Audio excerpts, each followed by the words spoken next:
Hello, I'm Bruce Lorincz, and this show is entitled Bruce on the Loose. Prior to the pandemic, we had various guests in our studio to talk to them about goings on in the school and beyond.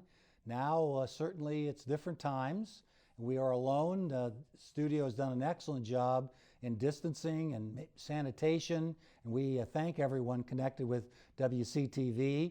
And now we've been reading books to our kindergartners. I do some Oasis tutoring at Isham and also read to Overlook and also Valley View, and thank those kindergarten teachers for all the hard work that they do throughout the year and their planning for this school year, whatever it would happen to be. This week, we're going to read a very important book. Students need to be certainly aware of their surroundings, and it is called Stranger Danger. The author of this book is Irene Keller, and the illustrator is Dick Keller. So they've really done an excellent job, and they're from the Ohio area. So we're really pleased to read this book today to you. Benjamin Rabbit hopped across the puddles on his way to school. Small as he was, Benjamin was a first-rate puddle jumper. And young as he was, Benjamin knew a lot. For one thing, Benjamin knew his full name. His name was Benjamin, his last name Rabbit, and he knew his mother's name, Maud, and his father's name, Claude. Benjamin also knew his phone number and his area code, 10 numbers. He knew them by heart, and he knew his address, 46 Green Street in the town of Meadowbank in the state of Ohio. His teacher said it was important to know the name of your town and the name of your street where you live. Benjamin liked his teacher a lot. She helped him learn to read and write, and sometimes she invited other people to come to school and talk to the students. Special people like firefighters and police officers. That very morning when Benjamin got to school, a police officer named Sergeant Strong came in to talk to Benjamin and his classmates. Sergeant Strong began by saying that he had some very bad news. He told the class that Katie Cottontail had disappeared, and she was last seen talking to a stranger.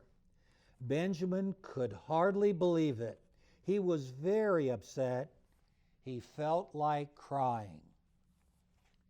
"I know it's sad," said Sergeant Strong, "and I know it's scary, but we've got to talk about stranger danger, bad strangers. You need to know how you can make sure it won't happen to you." Benjamin sat up straight and paid attention. "First," said Sergeant Strong, "does anyone know what a stranger danger is?" "I do," said Benjamin. "A stranger is a grown-up you don't know." "Right," said Sergeant Strong. "But how can you tell a good stranger from a bad stranger?" "I guess we can't," said Benjamin. "Right," said Sergeant Strong. "That's why we have to be careful of all strangers. Bad strangers and good strangers can look alike. Now I'm going to give you a list of stranger dangers, do's and don'ts. We will read it out loud. Stranger danger, do's and don'ts. Don't talk to strangers. Don't go near a stranger's car. Don't take candy or money or anything else from a stranger. If a stranger follows you by car or on foot, do yell help. Do yell help as loud as you can. Do run to the nearest place where there are other people. Don't run to lonely places. If you are home alone, don't open the door for anyone and don't tell anyone on the phone that you are home alone. Now, said Sergeant Strong, let's pretend for a moment. I want you to imagine that you are out shopping in a store and all of a sudden you don't see your mother anywhere. You're lost. Okay? Benjamin nodded. Okay. What would you do? Said Sergeant Strong. Would you ask a stranger to help you find your mother? No, yelled the class. Would you go to the parking lot to look for your mother? No, yelled the class. Would you go to the nearest checkout counter and ask the checkout person to help you find your mother? Yes, yelled the class. Right, said Sergeant Strong. If you are lost in a store or a shopping mall, you go to the nearest checkout counter and ask the clerk to help you. I can do that, said Benjamin. Of course you can, said Sergeant Strong. Now let's pretend again. Imagine you're home alone. Your mother is not home. Benjamin nodded. Suppose the doorbell rings or someone knocks on the door, said Sergeant Strong. Would you open the door? No, yelled the class. Right, said Sergeant Strong. Never open the door to anyone when you are home alone. But what if the phone rings and someone asks to speak to your mother? Do you say, my mother's not home? No, yelled the class. Right, said Sergeant Strong. But what would you say if someone on the phone asked to speak to your mother? I know, said Benjamin. I'd say, my mother's busy and she can't come to the phone. And then I'd hang up right away. Very good, said Sergeant Strong. Never tell anyone on the phone that you are home alone. I see you know a lot, the sergeant went on. And now I'm going to tell you some stranger danger tricks. You've all been taught to be kind and helpful to other people, right? Right, said Benjamin. So what do you do if a stranger asks for help? Benjamin Rabbit didn't know. What if you are out playing, said Sergeant Strong, and a stranger says, I hurt my arm. Would you help me carry this package? Or suppose a stranger says, help me open my car door. It's stuck. You're so strong. I'll bet you could open it. Would you help that stranger? No, yelled the class. Right, said Sergeant Strong. Good strangers don't ask youngsters to help them. They ask other grown-ups. Never talk to strangers. And if a stranger talks to you, ignore it, pretend you didn't hear it, and walk away. I can do that, said Benjamin. Benjamin hurried home from school that day to tell his mother all he had learned. He had hopped about halfway home with a lot of lovely puddles still to cross when he suddenly noticed that a car was coasting along beside him, very slowly next to the curb. Hi, said a voice. He heard a voice say, you're getting wet. Hop in. I'll give you a ride. Benjamin pretended not to hear. He hopped a little faster. Your mother sent me to get you, said the stranger. She's sick and she sent me to bring you home. Benjamin knew that was a stranger danger trick. His mother would never send a stranger to get him. He hopped as far from the curb as he could get. Okay, pal, said the stranger. I'll bet you don't know so much. I'll bet you don't even know the way to Main Street.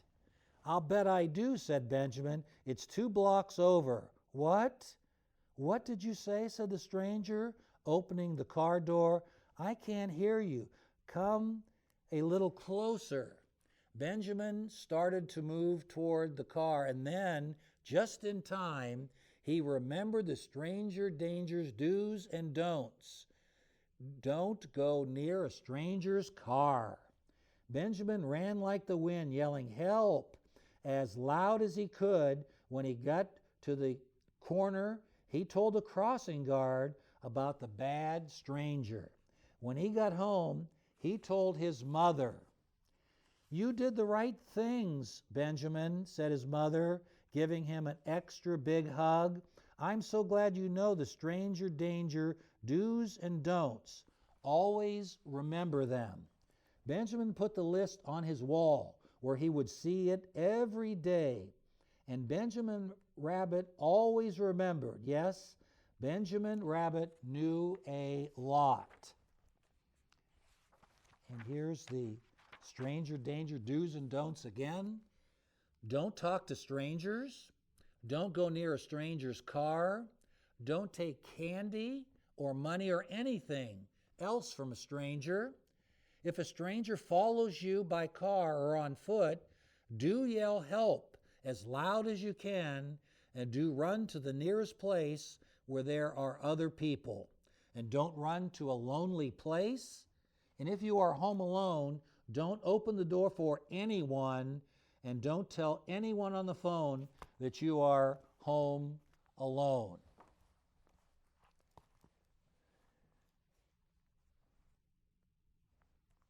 Well, I hope you enjoyed Stranger Danger.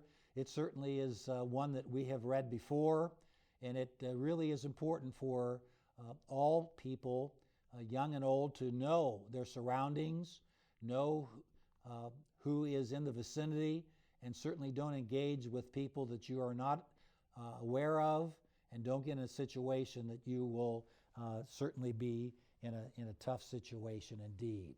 So I hope you enjoyed Stranger Danger. It was a very good book, and we enjoyed reading it to you.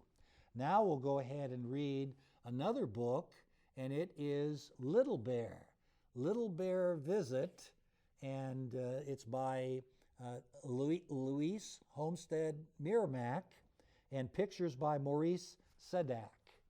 And it is, again, one of our family favorites, and we've read this from time to time.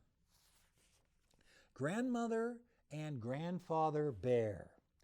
One day, Little Bear came to visit Grandmother and Grandfather Bear in their little house in the woods.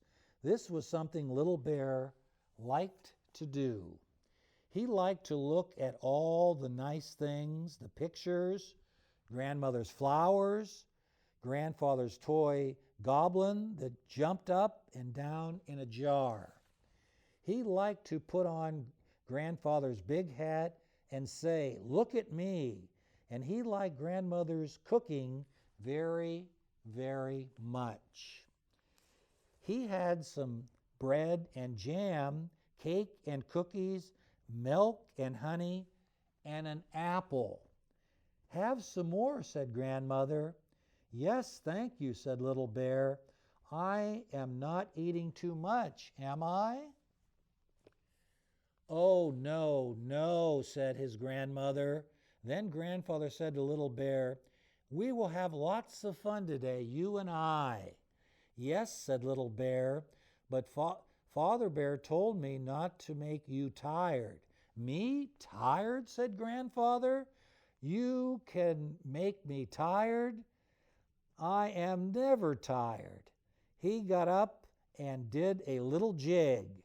Never tired," he said, and sat down. Little Bear laughed and clapped his paws. Do you know what he said to his grandmother and grandfather? "What?" they asked. "I like it here," said Little Bear. He hugged them. Little Bear and Grandfather had all the fun they could think of. Then Grandfather Bear sat down. "Now we can have a story," said Little Bear. "Good," said Grandfather Bear, "but tell me a story." "No," Little Bear laughed, "you tell me one." "Then I must have my pipe," said Grandfather. So Little Bear, she took Little Bear's paw Let me see. Oh, Little Bear ran into the house, got the pipe, and ran back. But there was Grandfather fast asleep. Ah, said Little Bear. He was sad, but not for long. He went looking for his grandmother and found her in the garden. Could Grandmother tell him a story? Oh, yes, she could. She took Little Bear's paw. Let us go to the summer house, she said. It is cool there.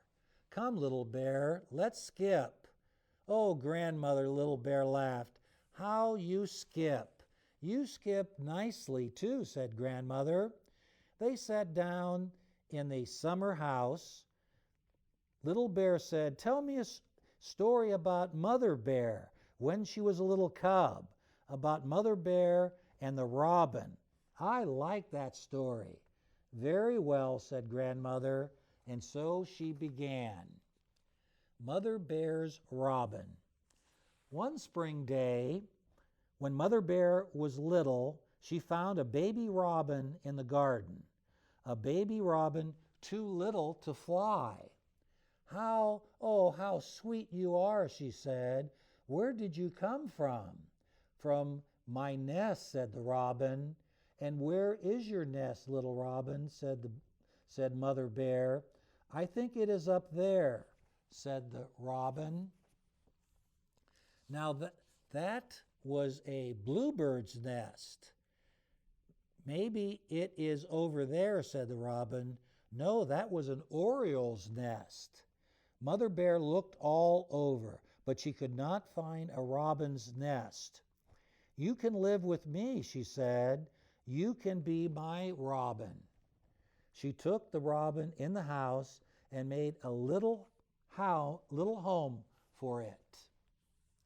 Please put me by the window, said the robin. I like to look out at the trees and the sky. Mother Bear put it by the window. Oh, said the robin, it must be fun to fly out there. It will be fun to fly in here, too, said Mother Bear. The robin ate, it grew, it sang. Soon it could fly. It flew about the house, and that was fun, just as Mother Bear had said. But then one day it was unhappy. Mother Bear asked, why are you so sad, little robin? I don't know, said the robin. My heart is sad. Sing a song, said Mother Bear. I cannot, said the robin. Fly about the house, said Mother Bear. I cannot, said the robin. Mother Bear's eyes filled with tears. She took the robin out into the garden. I love you, little robin, she said, but I want you to be happy. Fly away if you wish. You are free. The little robin flew far up into the blue sky. It sang a high, sweet song. Then down it came again, right down to Mother Bear.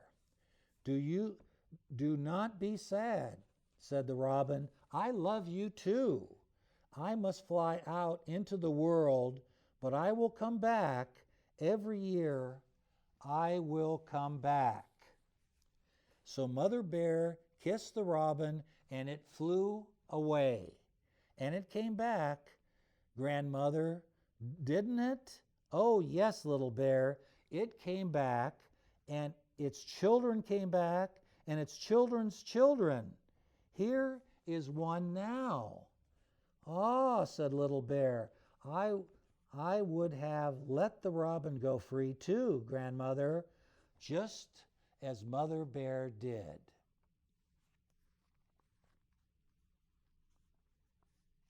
So that was Little Bear, and certainly he really is learning a great deal. And we sometimes forget about what our grandparents can do for us, and they are very, very helpful in giving us ideas.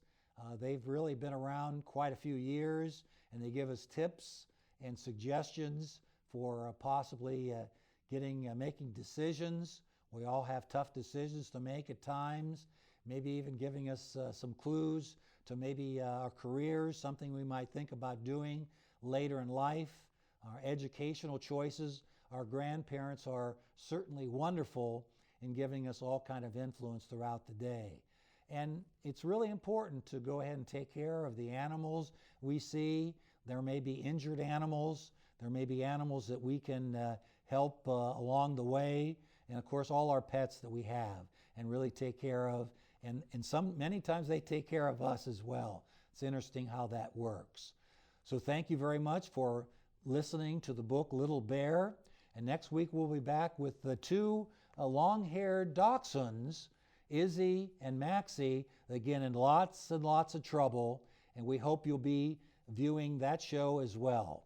Thanks for watching Bruce on the Loose.